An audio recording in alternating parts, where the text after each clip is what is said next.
Hablando del Consejo de Participación Ciudadana, repugna a la conciencia nacional aquella decisión de la justicia electoral que descalificó y defenestró a 4 integrantes de la mayoría del Consejo de Participación Ciudadana, que nació con la animadversión de la politiquería reaccionaria, acostumbrada a repartirse el país en parcelas. A ti te toca tantos jueces, tantas vocalías por aquí, por allá. Así fue. El Consejo de Participación Ciudadana y Control Social es un avance importante para la participación de la ciudadanía, del pueblo, para que ese pueblo del Ecuador profundo intervenga y participe, y lo ha hecho. ¿Hasta cuándo se inventaron estas zancadillas pseudolegales con las que han ido desbrozando el camino para no elegir a nadie, para impedir que el Ecuador funcione? Más o menos es lo que siempre ha dicho Noam Chomsky. Es más o menos la misma filosofía de los privatizadores. Los privatizadores le quitan todo apoyo, todo recurso a un bien del Estado. Le privan de protecciones legales, constitucionales y sobre todo presupuestarias. Y cuando lo han esquilmado, lo han desprestigiado, entonces lo venden o lo compran a precio de gallina enferma. Igual pasa con las instituciones. Lo desprestigian para desaparecerlo porque no les conviene. Y repito, porque ellos no son los que ganan las elecciones y eso les duele.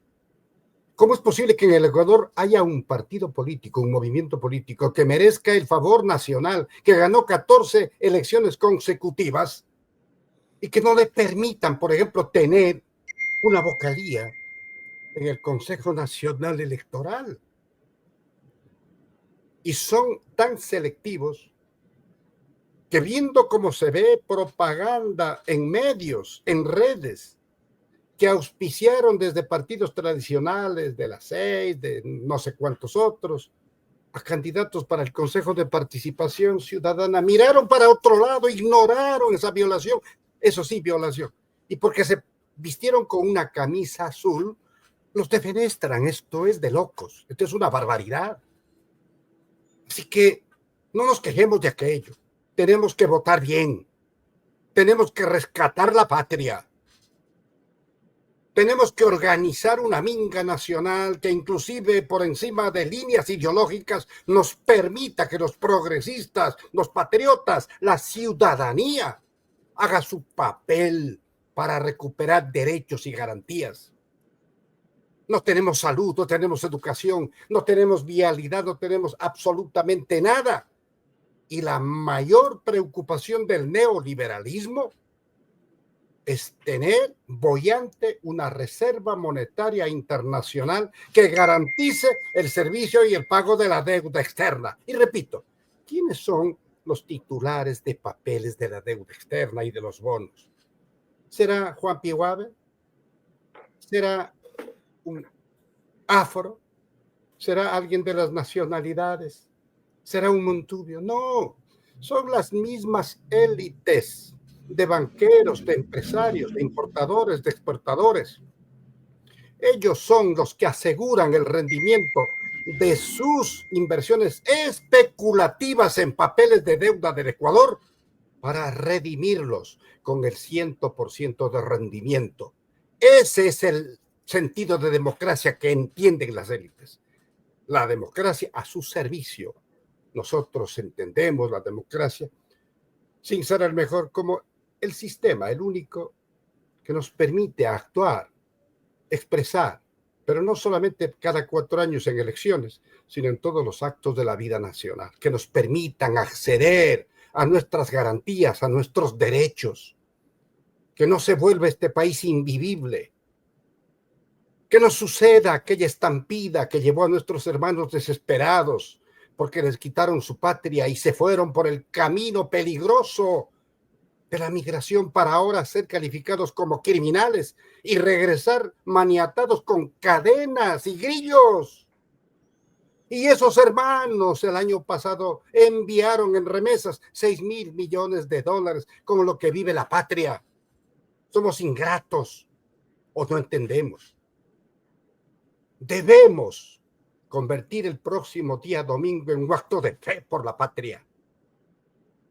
Y debemos prepararnos para escenarios en donde quieran burlar la voluntad popular. Y eso con la contundencia de un voto masivo y con el cuidado del proceso de las urnas y de la voluntad popular a todo riesgo. Y ojalá las Fuerzas Armadas estén a la altura de su papel, que nos den seguridad en los recintos electorales, en el traslado de urnas para el acto de votación y después, cuando las urnas estén llenas de votos, que esa voluntad se respete, que no se diga aquel cinismo de los derechosos, que las elecciones no ganan ellos en las urnas, sino en el tapete. Cuidado, eso es vergonzoso y bochornoso. Esa voluntad se tiene que respetar. Estamos cerca. Ojalá no ocurran los hechos que nos han atormentado en los últimos procesos electorales y que se inventaron, como aquello de culpar a Andrés Arauz de recibir no sé cuántos miles de dólares de un grupo irregular de Colombia. No nos olvidemos que trajeron al fiscal Barbosa de Colombia e hicieron la payasada, la rueda de prensa, el seguimiento mientras duró la campaña para enlodar a un candidato popular, nacida de la entraña del pueblo, un patriota, un revolucionario, un hombre de bien como Andrés Arauz. Pasó eso y se olvidaron. Solo lograron su objetivo, distraer la atención, un distractor infame. Lo mismo sucedió cuando asesinaron a un candidato presidencial a días de las elecciones. Y ese hecho no podemos olvidar.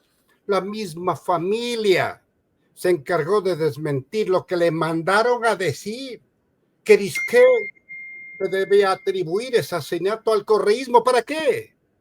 Para que bajen las encuestas Luisa y para que no ganen la segunda vuelta. Eso es trampa. Eso no es jugar limpio. Y eso queremos ahora. Defender un proceso limpio, transparente. Y demandamos de las comisiones internacionales de observadores que no vengan de turismo, que vengan a cumplir un papel fundamental que nos garantice el respeto a la voluntad popular. Que se dé cuenta de que prenda las alarmas, de que se abran alertas como la que usted menciona y que nace de la iniciativa de una oyente y televidente, es alentador. La gente no se rinde. La gente está alerta y movilizada. ¿Para qué? Para hacer respetar su voluntad. ¿Cuándo se ha visto, por ejemplo, que un candidato al mismo puesto, ya para no llamarle reelección, no pida licencia?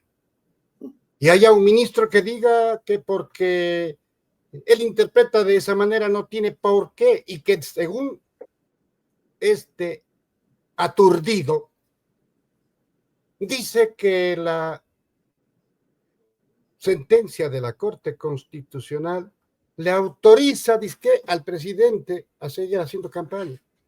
No, señor ministro, lea bien. No le mienta al país en forma tan flagrante. La Corte Constitucional se abstiene de emitir criterios referentes a supuestas infracciones electorales porque eso le corresponde al ámbito de la justicia electoral, de la función electoral. No podía nunca la Corte Constitucional dejar en libertad para que violen la Constitución y la ley. Pero sí dice y declara inconstitucionales los decretos ejecutivos 500 y 505, con lo que tira abajo todo lo que se ha hecho se ha violado. Y si vuelven a insistir, ese desacato acarrea destitución.